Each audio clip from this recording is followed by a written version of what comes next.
Alright, now on to Chapter 6a, the Round Table Groups. So what are the Round Table Groups, you're probably wondering? The term Round Table Groups is not a formal term, just a general term to group together the various New World Order steering organizations that were created and funded by the proponents of the Great Plan. These groups were the latest innovation of the Illuminati beginning in the late 1800s, going into the home stretch of the creation of a one-world government. Again, as the size and scope of the job of bringing in a one-world government grew, so needed to grow the amount of people necessary to run it, and at the same time keep the masses in the dark about what was really going on. The one man who could probably be credited with getting these groups up and running is named Cecil John Rhodes, an alleged 33rd degree Freemason. In 1877, Cecil John Rhodes laid out his own plans to unite the world under a new world order. Quote, "At the present day I become a member of the Masonic order.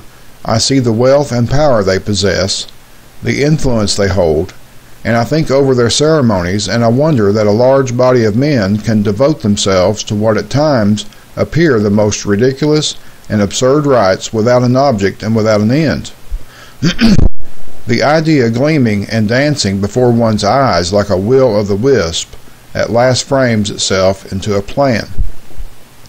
Why should we not form a secret society with but one object, the furtherance of the British Empire and the bringing of the whole uncivilized world under British rule, for the recovery of the United States, for the making the Anglo-Saxon race but one empire?" Unquote.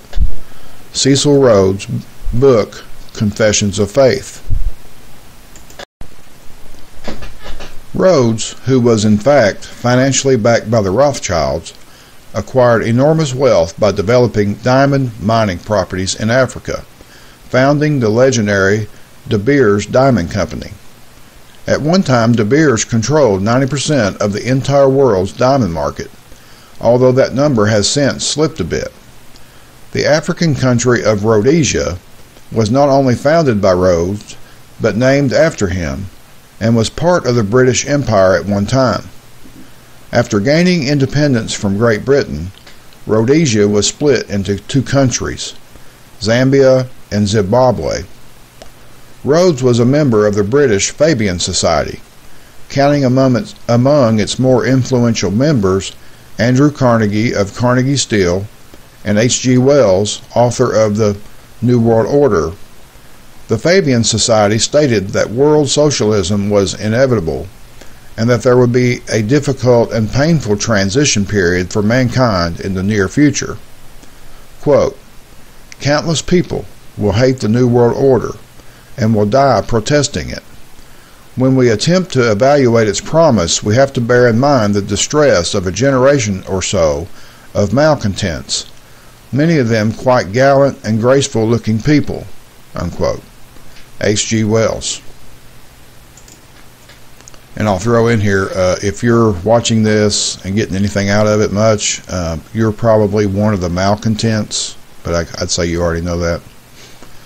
Okay, the Fabian Society was, for all intents and purposes, the first Round Table group member, and being that it was only a semi-secret society, served as a model for the future Round Table groups. The stated mission of the Fabian Society was to extend the British Empire to include the entire earth, ruled under a New World Order, hence the title of Wells' book of the same name. It was the Fabians' intent that the transition to a one-world government was to be carried out gradually so as to not arouse suspicion, with appropriate indoctrination of the populace until the system was fully in place. The official mascot of the society was the turtle, meant to represent that a slow, gradual shifting over to a one-world government was necessary in order to get the unknowing masses to cooperate.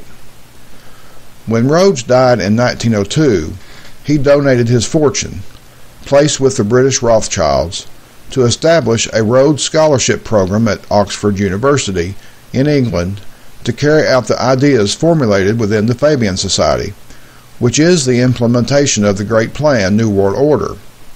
The scholarships were to go to promising young men from the British colonies and the United States, with the majority going to Americans, like alleged 33rd degree Freemason Bill Clinton, among others. During the past century, over 4,600 young men have been sent to Oxford as Rhodes Scholars to be indoctrinated in socialism and world government, and then sent out to bring about these goals in reality. Rhodes Scholars work in government, the international banking cartels, the boards of global corporations, the tax-free foundations, the Supreme Court, the media, major universities, the United Nations, and the various roundtable groups, among others promoting a one-world socialist government. Rhodes planted the seeds of the roundtable groups before he died, and these groups play a vital role in how the proponents of the Great Plan run the world today.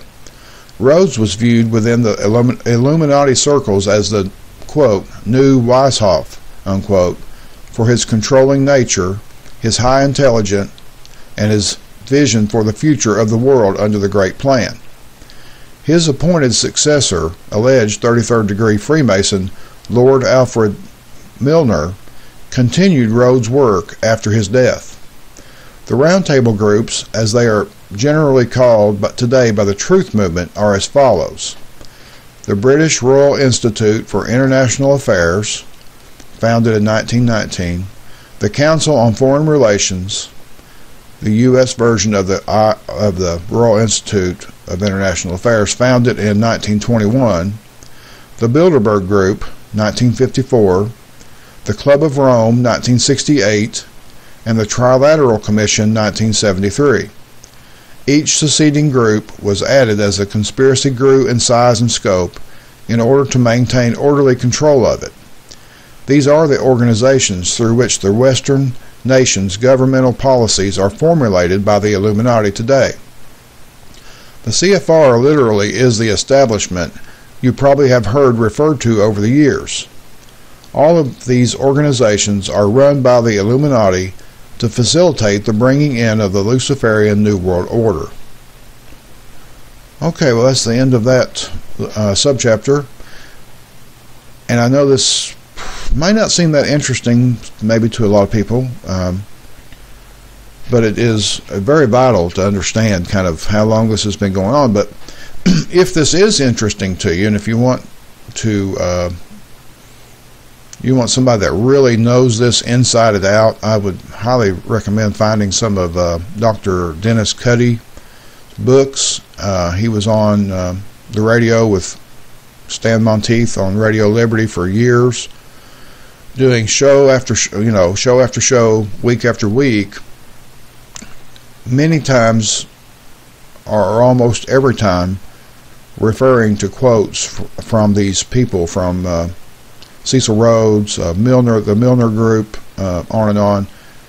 And it's just a vast knowledge, and ties it in, and the plan's still the same. So, like I say, I would just recommend looking him up. I might even try to throw some links to some of his stuff. I've uploaded several videos over the years of Dr. Dennis Cuddy. They didn't get many views, but that didn't matter. Really, to me, it's just, I could tell, though, that the interest is not all that great. People want to know, it seems, what are they doing right now? Well, you can't really see what they're doing right now unless you see how they've set it up. Okay, so that's it for that one, and talk to you next time.